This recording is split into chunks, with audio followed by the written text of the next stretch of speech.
Today, we have a bunch of presenters and speakers that we are breathlessly awaiting to hear more on, and I'm going to throw it over to James, our executive director, so he can take over. Thanks, Isabel. It's my pleasure to introduce tonight's program participants. Danielle Foushée is the founder and director of the Phoenix Mural Project. She's also assistant professor of design in the Herberger Institute for Design and the Arts at ASU, and also a multidisciplinary creator. Alexia Bednars is the festival chair for the Phoenix Mural Project, sustainability guru and serial volunteer for good causes all over the valley.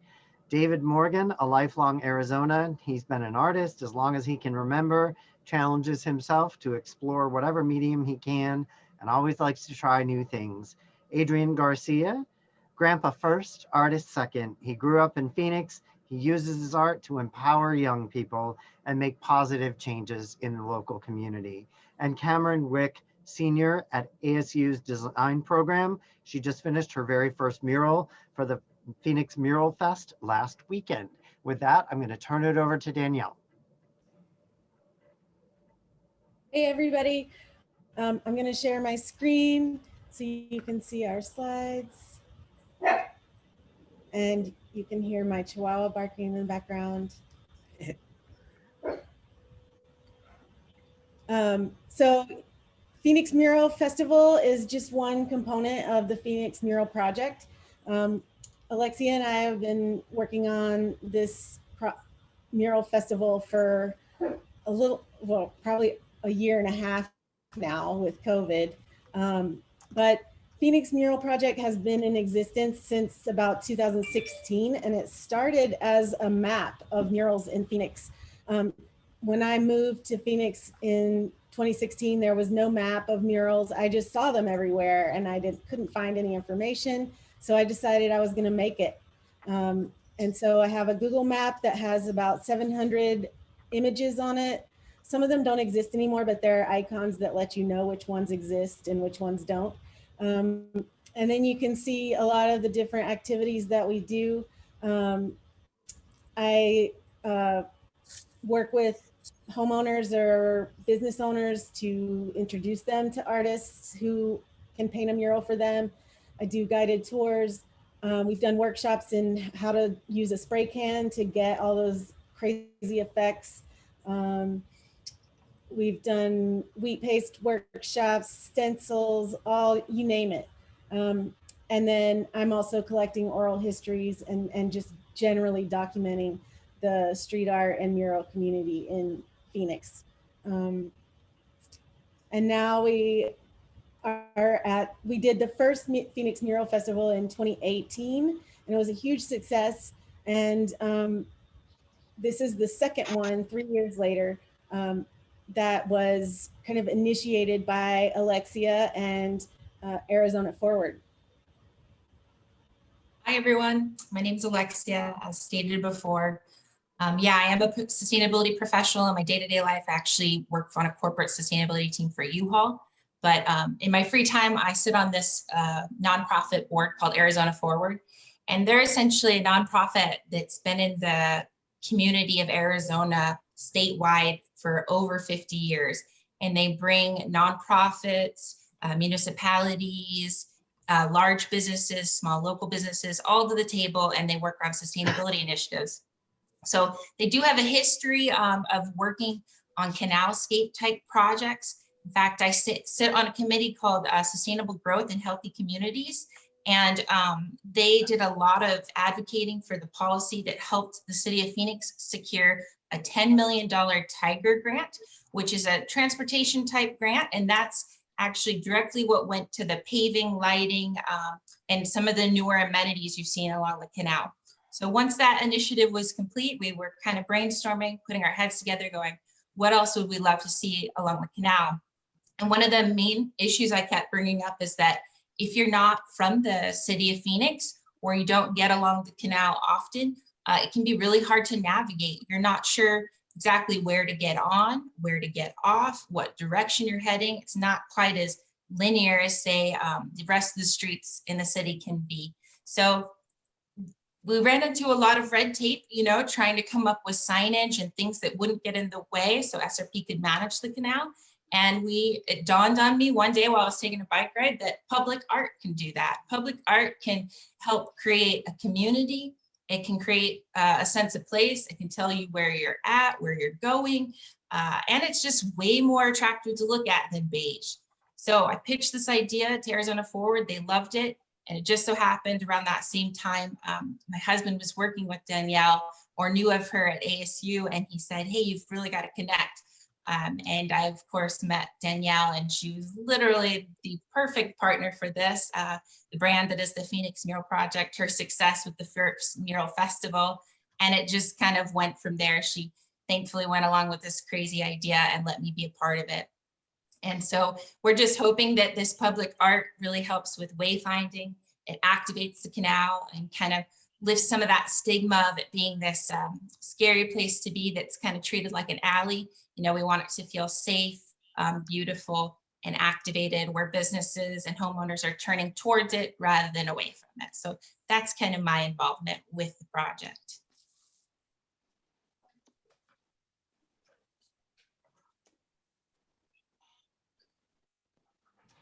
Hey guys, my name's David Morgan. Can you guys hear me? Yes. You guys can hear? Okay, cool. I see they're showing my artwork right now, and I'm a local artist and a muralist, initially born in Peoria, but I got interested in art. I was lucky enough at a young age to be introduced into art by my family. My dad used to be an art teacher. He taught at Apollo High School for 11 years. My brother did art. My sister was into art. I have uncles that do art. So I was blessed to be able to see it at a young age and get interested in it. I thought it was the coolest thing in the world. I still think it's pretty cool, and I still practice it. Anybody at any age can get into art and fulfill whatever their needs with art is. You don't have to get introduced to it at a young age. You can be an older person and also get started in art and be just as good as anybody else. But I was lucky to get introduced to it at a young age and be around some professional artists that were really skilled. And through seeing these really good artists, there's a guy named Bill Arndt. He's a Southwestern artist. He paints in an old master style called Miche. Seeing that when I was like 4 or 5 years old and seeing how accomplished he was, I was able to see that somebody could make a living from their art and they could take it to a really high level. So that kind of set my bar really high at a very young age. And I've always just naturally in just as an artist myself, always try to push myself and do different stuff. I try not to do the same thing over and over again. Just because for myself, I'm not talking about anybody else, but for myself, I like to try to just learn new things and explore new avenues. As far as the Phoenix Mural Project, I was lucky enough to hear about it in 2018. I have a friend, Chuck, who's also an artist, and he messaged me. He said, hey, Dave, he said, dude, did you hear about that mural fest? And I go, no, what are you talking about? And it was the last day that you were able to apply. And I got on and I applied for it, and I was lucky enough to get introduced. I was lucky enough to get a spot to paint, and not only just any spot, it was a spot off 7th Avenue. So I was really fortunate, really blessed. I met the Hinjos family, which was a really cool family. And it's crazy because the lady that lived at the house was a student of my dad back in the day. So it's kind of weird. It's like a small world type of thing, how everything's interconnected. But it allowed me as a person who at the time I had made a couple murals, but not as much as I have now. It allowed me to get my foot in the door and allowed me to get the experience of painting a mural that is a public mural in front of people, and the experience of people walking up to and talking to. And it was in that experience that I realized how important it is to for myself to inspire other people to create. Because as you have people walking by, when they hear about the murals, they're coming up there, they're checking it out. And these are people that are going out of their way because they're interested in art. And I felt, okay, you know what, I need to be responsible and kind of be a steward of art and to get these people inspired to do whatever it is that they're interested in. So it gave me the realization that as an artist, sometimes it's also your job, if you look at it that way, to inspire other people to want to create or be an artist in their own avenue, because there's all different kinds of ways to express yourself. You don't necessarily have to do it through paint or drawing or whatever your art form is. I wanted to inspire people to be the best that they can be in what they do, as the artist that they are in their own version. And then how did I come up with my idea for the mural, for the Phoenix Mural Project? So this one's going to be an interesting story. And my mural is at the very top there. It says, "The wealth is in nature." It says, "Get out of the box and just try." That's the one that I recently did. That's off of the Grand Canalscape in downtown Phoenix, around downtown Phoenix. Basically, buddy, that's my dog squeaking. Basically, I had an interesting thing happen to me probably about 2 years ago. I was showing some art at this place called the Soul Center in Mesa. And they had this area that had been blessed by a bunch of different shamans from different religions. And it's going to get X-Files on you here real quick. But I feel I should be honest with you as far as where my inspiration for the mural came from. It was an area that's supposed to had something to do with the astrological signs or whatever, the male and female ones. I guess they both kind of lined up on this single night. And this place at the Soul Center, they had these shamans from different religions do ceremonies basically on this one night in this area. And I was told when I was showing my art at this place, because I would just, I did a little pop-up booth and I had some paintings and stuff there. I was told, "Hey man, there's some energy here. Do you feel it?" And I was, I didn't feel any energy, to be honest with you, but I just told the guy, "Yeah, man, I totally feel it, But then he said to me, this random guy that I met there, who was just there to listen to music and check out other people's art and whatever. He goes, "Oh, why don't you try meditating?" And I go, "Oh, okay." So they had this little spot where they did their ceremonies, and it had all these different kind of like talismans and stuff from these different shamans or whatever. And I went down there and I meditated, and about 14 seconds into the meditation, I had a life-changing experience that I've probably will never experience again in my life. But I had a very interesting meditation where it seemed as though something was trying to communicate with me. And that it wasn't really trying to communicate with me. It communicated with me pretty good. And it came in the form of a vision that was almost like a movie in my brain. And basically a majority of the thing that I was getting was about animals and about how we're polluting the earth. And I feel as though, my personal opinion, that it was something, I don't know what you'd want to call it, some type of beings or something that are around us. I don't know if you want to call them advanced beings or whatnot, but something gave me some kind of mental download. And it was about, it was about sustainability, and it was about how we need to clean up the ocean from plastic and oil and all the different kind of pollution that's going on around the world. And also had to do with animals, how animals are extremely important, and everything has its place. No matter how big or how small the animal is, each one is just as important as the other. It lasted, I don't know, maybe a couple minutes. It was extremely euphoric. I was completely energized with positive energy. I had no fear of death. It was extremely inspiring. The most positive feeling I'd ever felt in my entire life. Is extremely positive. And that feeling lasted for about 2 weeks after that, and then it kind of faded away. But some of these images that you're seeing in this mural, particularly with the flowers on the left, the calla lilies and the coins inside of the calla lilies, that was part of the vision. That was the very beginning. In the vision, I saw this golden mist, and it showed these calla lilies, and they were all lined up in this like real geometrical pattern. And they were kind of fading in and out, and it was showing the coins inside of the calla lilies, and it was showing the regular calla lilies. I got the feeling during this vision that it showed a lot of old symbolism, very ancient old symbolism. Part of that same vision also showed oil as being something that should be, kind of feared, and something that will lead to a lot of destruction on this planet, is what it seemed like to me.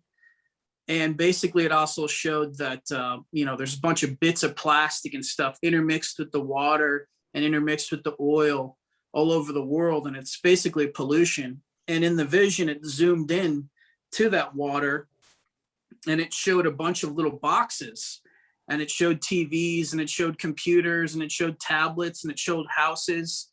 And during this time, I also got the feeling while I was looking at it, I was getting messages of what everything was. And it was basically that we need to get out of the box. And that means to mentally get out of the box and to physically get out of the box if you're able to.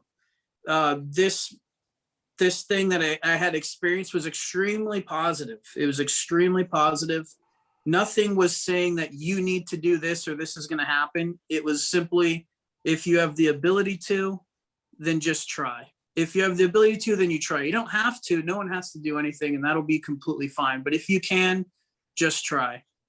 So you have the get out of the box part of the mural where it's showing all the different boxes, and that's a symbol 8, which is also a infinite symbol, which is inside of that mural. It means that we need to start now, and it needs to stay that way. We need to start a different way of looking at the world around us. We need to be more conscious about how we're polluting things, because we need to sustain everything for future generations, So the sustainability theme was perfect for the thing that I had experienced a couple years ago. I've never experienced anything like that since, and I doubt I ever will again. But the very right-hand side of the mural is a girl, and she's picking up trash. That wasn't part of the vision. That was a part that I added. And she's just picking up plastic and showing, if you're able to, what we can do. And the animals there are actually a lot more aware than probably what we realize, but those are animals that are looking at her, and they're going, hey, you know what? Hey, good job. She's picking up some trash. Good for her. And then I put a little UFO on her shirt. I do a lot of little UFO symbols like that. And I don't really know what was responsible for the vision that I had during this time, because I've never experienced anything like it again. But I feel maybe it had something to do with what we would consider to be extraterrestrials or something like that. It could be. As far as whether or not they're from another planet or they're extraterrestrials, I'm not necessarily sure, but whatever communicated with me was extremely intelligent and advanced compared to us, is what it seemed like. Okay, so a little bit X-Files on you there for a second. But that's how I came up with the idea. And as far as my future plans, I'm a working artist, and I'm putting together different proposals for different cities, and I'm always making artwork. I follow my heart first, and whatever my heart tells me to do, I go in that direction. I'm working on a couple commissions for some people. So you're definitely going to see my artwork in the future. And I thank you very much for this time and for this opportunity right now. I hope I hope everybody has a great day today. Thanks, David. I just want to also mention that David is one of 8 featured festival artists who are going to be showing other work that they've done at the Savidan Art Gallery on Saturday, which is at 555 West Turney, and it's during the festival. And I'll show you the map towards the end of the presentation so you can find it. Adrian?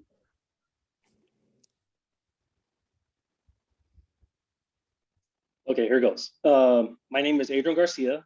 I am a local artist here in Arizona. I'm the curator of the Wooden Walls located on 15th Avenue in Van Buren. I am also a member of the Love Fights Back Art Collective here in town. And also I work with day courts to help juveniles with their court ordered community service. And I'm a grandfather. So with that, I will get into how I got interested in art.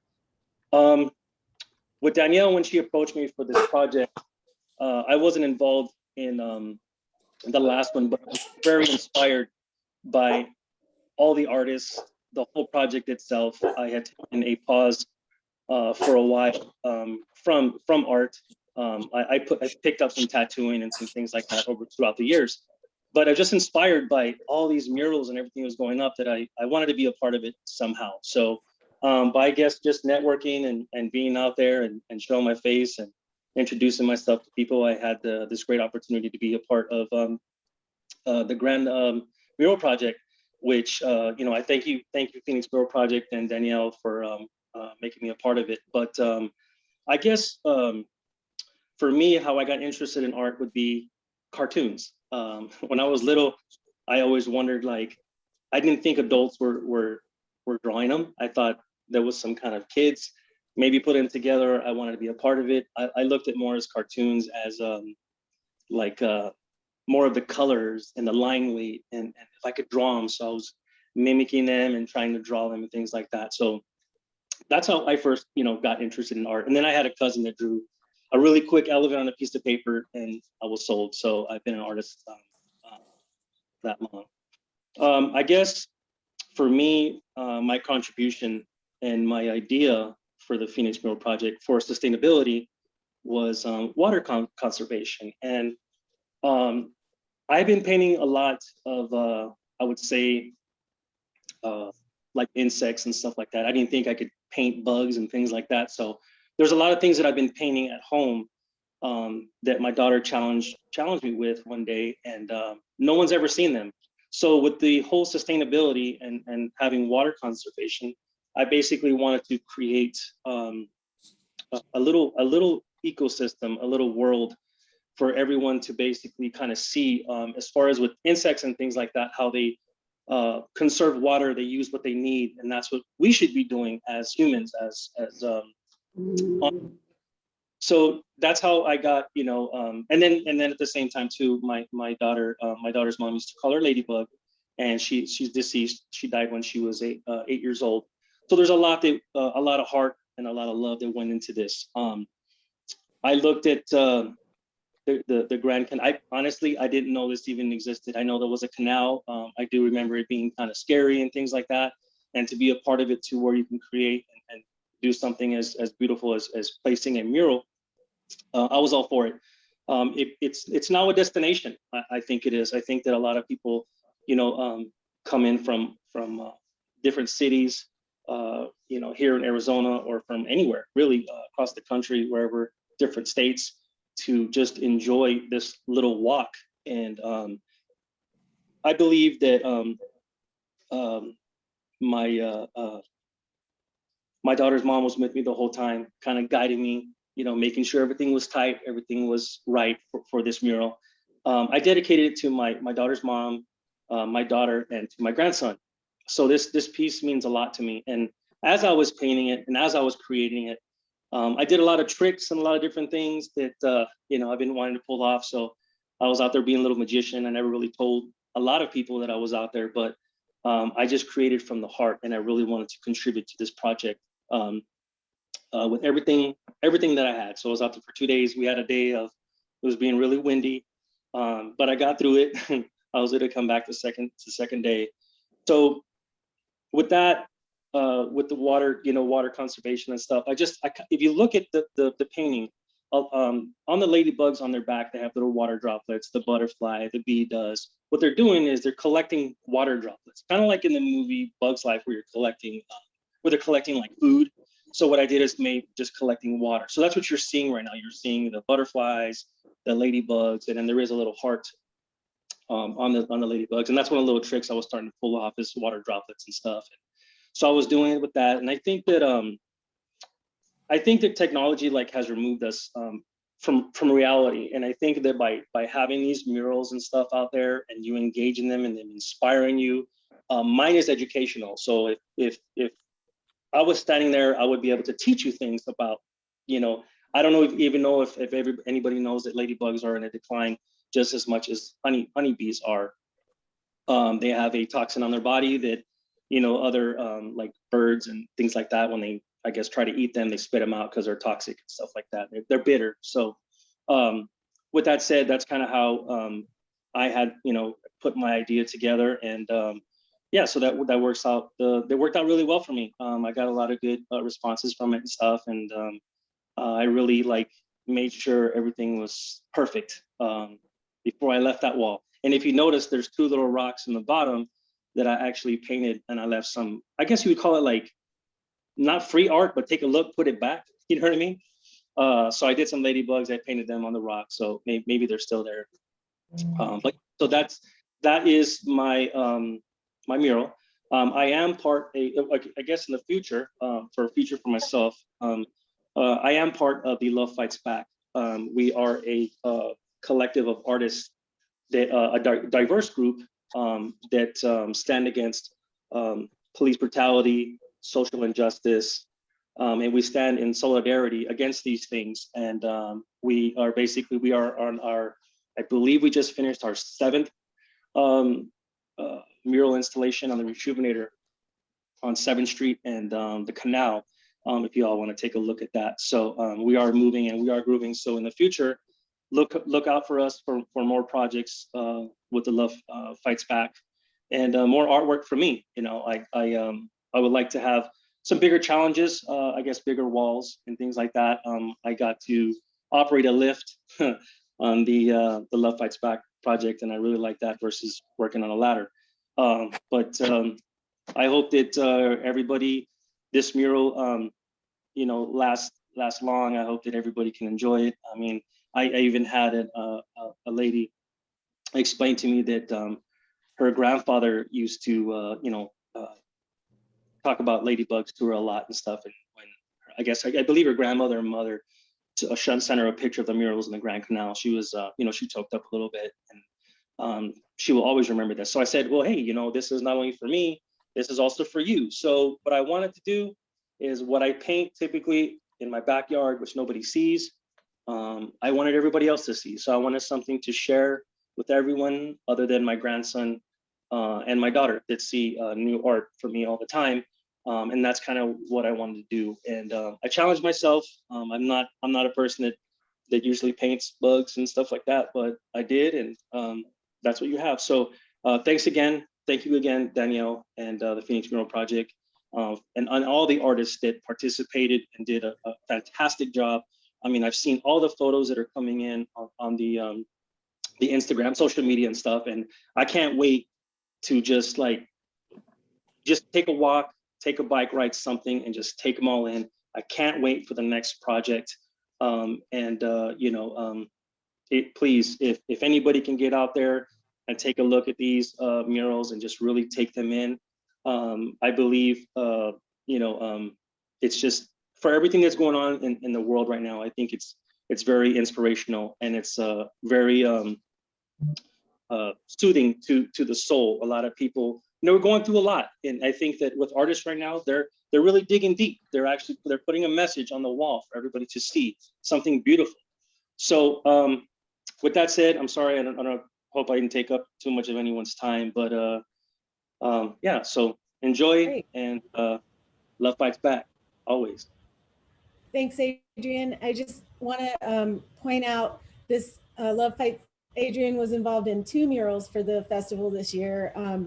The Love Fights Back mural is also part of the festival, and they had maybe, 12 or 13 different artists who collaborated on it. So it's all the different pieces are made by different people, and it all comes together as one, which is part of the idea of Love Fights Back. I think in my mind, that's what it is about.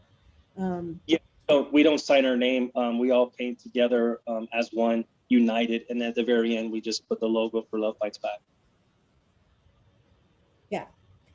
Cameron's one of my students at ASU, and she's amazing, and she's going to tell you a little bit about her project. Hi, everyone. Yeah, my name's Cameron. I'm a senior graphic design student at ASU.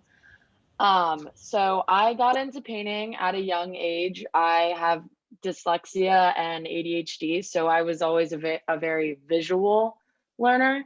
So I kind of turned to art at a young age. And then also in high school, I did AP art and basically just hung out in the art room 24/7. So I've been doing a lot of paintings, drawings, and then for college, I decided to major in graphic design just to have that background. But I do a lot of digital illustration now on my iPad, which is kind of my main media. So when Danielle asked me to do this mural, I was very excited, but also extremely nervous because I've only painted a little beach scene on a sidewalk before in front of a store. So this was like completely new to me. And I actually ended up hand painting the entire mural. I have spray paint. I bought a ton of spray paint. I did not use it because I was just afraid and I trust my hand better than spraying. One day I hope to get to a spray painting level, but that's just gonna come with practice. My inspiration for this mural came from actually, I'm in 2 sustainability classes at the moment. So one of them is Water Planet, which it's pretty interesting. It's about the water conservation and how we use our water, especially in Arizona, which is mostly groundwater. And we're going through it at like an astonishing rate. It's gonna be gone very, very soon. So my mural was basically opening your eyes to the amount of water you use, and the lady, her hair flowing out, that's representing the water flowing through the desert. And if we close our eyes, it's gonna just disappear. So we just need to learn to use less, only use what we need, collect more rainwater. Like we have to figure out something because it's not looking too good right now. But I think it went really well with the other murals around me because I did a lot of neutral colors. I like a neutral palette. So I think it popped a little. And just that entire experience getting to I didn't have to, obviously I requested off work that day. So getting to like paint, not do homework or work, this was just really fun for me. I really enjoyed it. And then, so I'm graduating in May. I'm very, very excited. I cannot wait to graduate. I'm burnt out, but my plans after, honestly, are just to travel and find myself with painting again. I have not had time since I've been in school and working. So my plans are just to travel, get more inspiration, paint more, be creative, try different medias that I haven't had the time to do, and then eventually get a job. And that's it. Thanks for listening. And I'm very happy I got to participate in this, and I hope I can do it the next time they have a festival. Awesome, Cameron. Alexia is going to tell us a little bit more about the background of the festival and like what all it took for us to put it together. A lot of times people just, visitors to the canal just see everything happening and it's all beautiful and it's all exciting and the artists are there. And the whole goal that Alexia and I have is to do all this stuff in advance so that when you get there, you don't notice how much work it is to make it happen, and that the artists can just come and paint and not worry about all that other stuff that goes into it. We want to make it easy for everyone to participate. So Alexia, tell us about it. Yeah, definitely. Well, has been a lot of work. I don't want to downplay that, but I do feel like also a lot of pieces in this very community-oriented event have just kind of fallen in place too at the same time. It's like we open our mouths and somebody steps to the table to fill certain roles. But, it started with my background in sustainability and this focus on the canal, how we're going to activate this as this to be a heightened transportation corridor to really focus on what it means to have a healthy community and connectivity between communities. And so making the theme of the festival sustainability kind of felt natural. And Danielle was totally on board with that. And I think as soon as we started throwing around that word sustainability, it makes people feel really comfortable because it's really, sustainability is just a safer, healthier, more equitable world, right, for the future.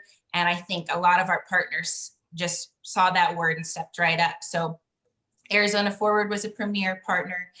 They actually helped us get connected with SRP. That was also another natural connection. If we're along the canal, SRP has this fascinating history with the canal. You know, of course, we inherited the canal from the native Arizonians, the native peoples to this country, but also Arizona or SRP manages the canal. So they use it for water and electricity, and they actually became our premier sponsor. So that was a perfect partnership.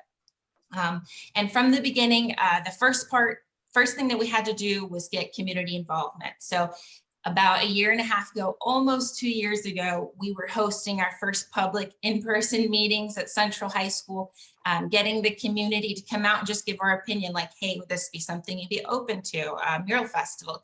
And we were met with a resounding yes. And in fact, the only bits of input we were getting is just more community involvement, more, make it more. And from there, we had a plan. Also, I do want to say we invited some of the neighborhood association heads to come sit on our meetings. So they had input from the very beginning. And once we had this amazing buy-in from all these neighborhoods along the canal, they started connecting us serendipitously with like their networks of people that they knew. So whether it was the 7th Avenue Merchants Association or the Melrose District Association, like so many just nonprofit groups stepped up and were like, we love what you're doing. How can we help?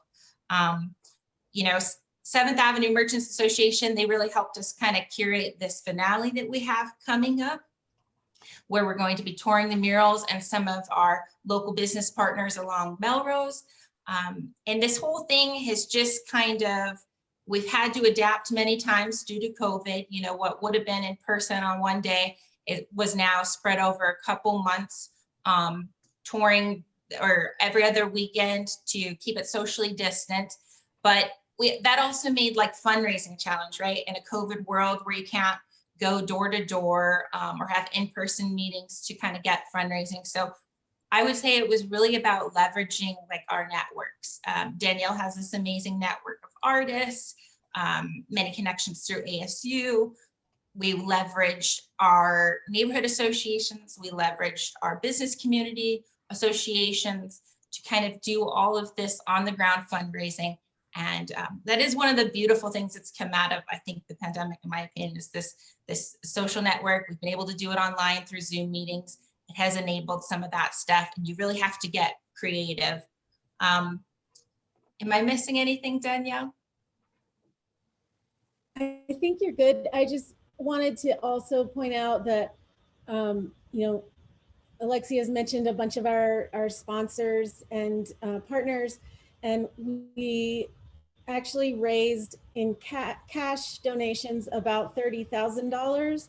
And I think it's important to let the community know, like, what goes into this. And the total value of what you're getting in the community is $155,000 worth of beautification. Artists have donated some of their time. We've had donation, the lift that Adrian got to use was donated. We've had paint, artist quality paint donated that is made for murals. And so I think knowing that the value of what you've gotten for your donation is far more than what you see on a piece of paper on our bookkeeping. And then I wanted to just talk about a little bit about the artists. You know, I started with basically a form that artists could fill out on the website to suggest they're interested. One of the main goals was to only use local artists. And so all the 70, 80 artists that we have had at the festival are all from Arizona, most from the Valley. And so it's really about celebrating them and their work and their creativity, because we have such a unique creative community. You know, I've personally lived in like 10 different states. I don't know how many cities. hopefully Phoenix is my last, but this is a community of artists that is really rare, I think. And my goal is to support them. Another goal that I had was to support women muralists and women street artists, women graffiti artists who don't often get a big platform for their work to be shown in public places. You know, in the street art world, in the mural community, the guys get a lot of the glory. And so giving women an opportunity to share in that was really important to me. And then the other thing that I was really concerned with was really having our artist roster reflect what the community looks like. And so we had more than half of our participants in the festival are people of color. They come from all over the city. They have all different levels of education, all different kinds of jobs. Some are professional day in, day out artists, and others, like Cameron, it was their first time painting a mural. And so it's really a variety. And with the COVID that Alexia mentioned, it was really important to us when we had to step back and like reconsider. The first mural festival was over one weekend, and we painted 52 murals in one weekend, and it was super exciting, and everybody came out in person and people rode their bikes to spot, and it was like one big concentrated event. But this time we couldn't do that because the location, first of all, the panels are all side by side. And so you don't want to have two artists working right next to each other during COVID. And so in order to do that, we had to separate it out over 5 weeks so that each artist could have a kind of a safety bubble around them to work. And so you can see the spreadsheet and how all the different color codes for different artists on different days, and then artists would get sick and I'd have to switch them around, and it was like musical walls for a while. But it was super fun to put together, and really fun to talk to the artists and talk about their ideas. And all the artists are getting paid something for their work. It's more than a house painter, but less than what they would get if they were painting a professional mural. For those of you that are interested, professional mural artists usually get somewhere between $10 and $30 per square foot. So if you're thinking about getting a mural, keep that in mind. And then I want to just show you some examples. I think Adrian mentioned this video earlier. From this festival, we have had lots of social media. You should follow us, especially on Instagram, because there's a lot more activity on Instagram. It's PHX Mural Project on Instagram and Phoenix Mural Project on Facebook. And we're doing live Facebook feeds on Facebook as well, where we're interviewing artists and talking to them on camera. But I want to show you this little clip of Isaac doing his lettering, and then Hey, feeling good, like I should. When in dark, I walk around the neighborhood. Feeling blessed, never stressed. Got that sunshine on my Sunday best. Hey, feeling good, like I should. When in dark, I walk around the neighborhood. Feeling blessed, never stressed.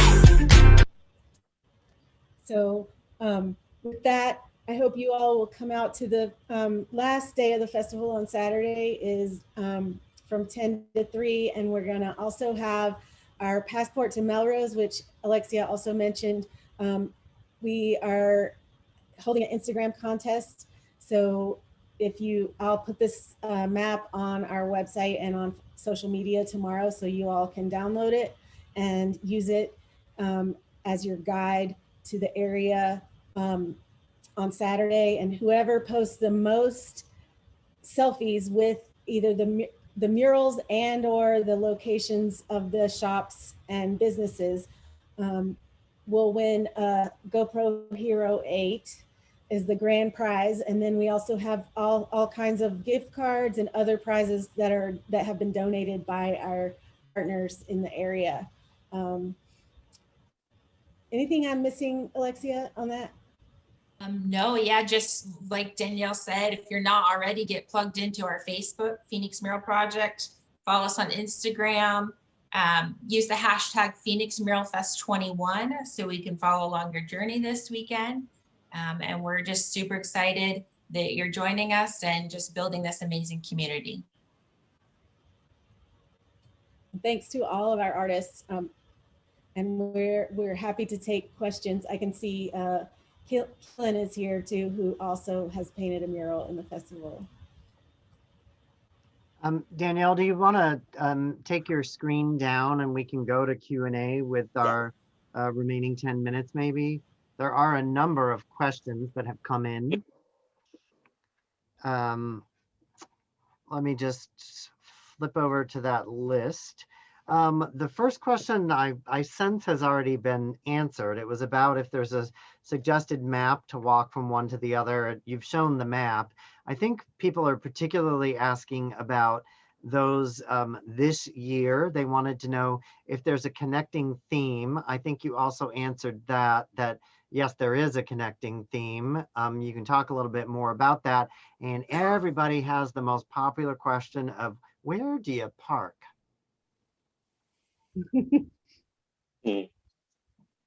I would encourage them to walk, bike, take public transit to get to the Grand Canal if you can, first and foremost.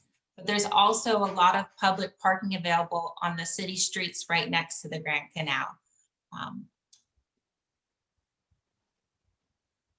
There's not like a particular hub. Some of the small businesses also have parking lots for you to park in, you know, if you're supporting them as well. And Danielle, could you share that again with everyone rather than just me, that map? Sorry. I just shared the passport map in the chat if you want to go ahead and download it and take a look at it for this weekend. Someone noted that the map is great, but that they hope it can be updated with more exact locations, such as what corner is it on? Is that the Google map? I'm not sure. I'm not quite done with the question. It's a 6-part question. Oh. Can it be updated with corners? Can it have a lot location?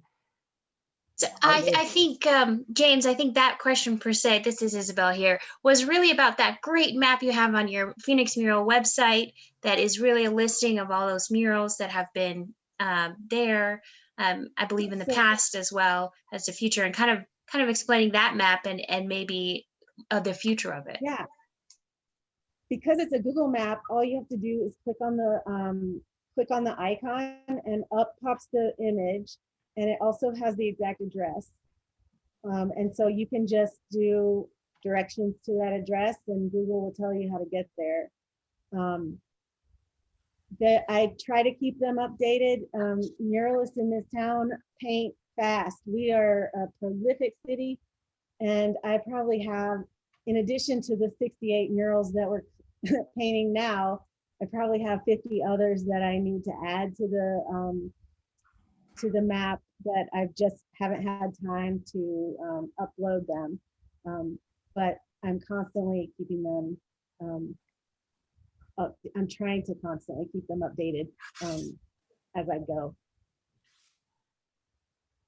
And I put a link in the chat for those interested in seeing that map at your Phoenix Mural project.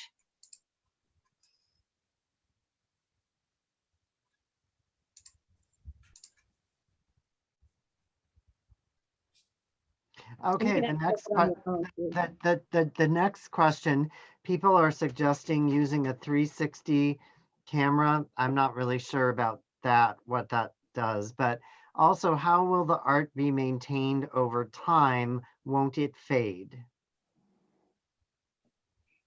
It does fade over time. I could probably answer that. Go ahead, Adrian. nowadays the paint that they make can last. It depends, your reds, yellows, and oranges, because of the Arizona sun, take a pretty big beating. If you did any fluorescent colors, you can pretty much count that out in about a month. But some of the murals, at least for me, when I spoke to the homeowner, which is Joan, I had mentioned, if it needs a little bit of a facelift, or anything that it needs, whether it's the sun, maybe it was vandalized or whatever, that my services were to keep it up. I know exactly what I use to come back. But the Arizona sun kind of puts a beat down on a lot of the paint. Longevity wise, you could put a clear coat if you wanted. That's an option for a lot of the homeowners if they wanted to do that. It's not too costly, because a lot of them only got like a 6x9 panel. So that's probably, maybe, what do you think, David? Maybe $30 for maybe a gallon, maybe. So, but the paint they have now is pretty. It lasts pretty good. You know what I mean? It's got some longevity on it and stuff. So it should be okay. Keelan, I see you nodding. Do you want to add to that? Sure. Well, when I paint murals, I use Nova Color. It's a paint that you get from California, specifically made for murals. And it's, if you paint it, I have a mural that's like 7 years old in Tempe, and I had to go touch it up just a little because it was going to be featured in some bank advertisement campaign. And I went to touch it up, and the part that I had painted with like a Home Depot paint, because they asked me to use that particular color, you could tell the difference in the color. But then the stuff that I used with Nova Color, it barely faded in 7 years. So it does depend on the type of paint that you use. If you want to put a clear coat on it, I would reach out to the artist of whoever painted it, because if they use something like paint pens on it, if you put a clear coat, sometimes those paint pens can bleed. So I'd just be a little careful and let the artist know. Sometimes if you really want it, the artist will just come out. It's amazing. Like if something of mine got graffitied or was damaged and someone wrote me and asked me, hey, your murals, got damaged or whatever, I would go out there and go fix it. And I think a lot of artists probably would feel the same about that as well. Yeah, exactly. I think to mention about graffiti, the studies actually show that when you have a mural on a wall, you're less likely to get graffiti, especially in a place like the canal, where now that people are going to be hanging out there and it's going to be a more active area, there won't be as much opportunity for vandalism.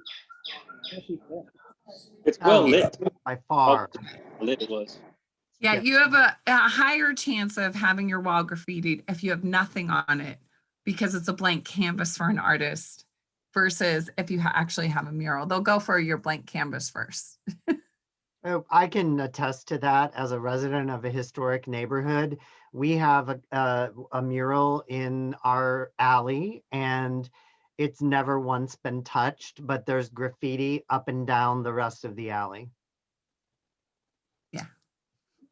Our final question, I think, because we are almost at 7 o'clock, we like to respect people's time, is on average, how many square feet were the murals in this latest version of the project? Most of the panels were, I would say approximately, because they vary slightly here and there, 6 feet by 9 feet. So what is that? 54 square feet is one panel. Where are you going? Okay. And would everybody be willing to share their Instagram handles in the chat box? Because we do have a number of audience members who are interested, and we'd like them to be able to continue to keep in touch with you and follow your work. With that, Danielle, do you have any closing words? I know I would like to make sure to give a big shout out to one of our attendees tonight, because I always like to recognize when elected officials or members of the Arizona Historical Society's Board of Trustees join one of our programs. And I'm doubly grateful this evening because one of those participants is a brand new board member of the Arizona Historical Society, Eileen Snoddy, who's a senior representative in the outreach division of SRP. Eileen, I know I got that title messed up, but I want to thank you for your service, for coming tonight, and also for being such a generous sponsor. I know I speak on behalf of all of the artists and Danielle in saying that we are very grateful for the Salt River Project's support of the Phoenix We Mural would not Fest. have been able to do this project without SRP's support. Like literally wouldn't have happened. Yeah. So thank you, Eileen. Thank you, SRP, and to all of you for Thank joining you, tonight. Arizona Historical Society, for hosting us tonight. Sure thing. All right. Take care, everybody. Have a wonderful evening.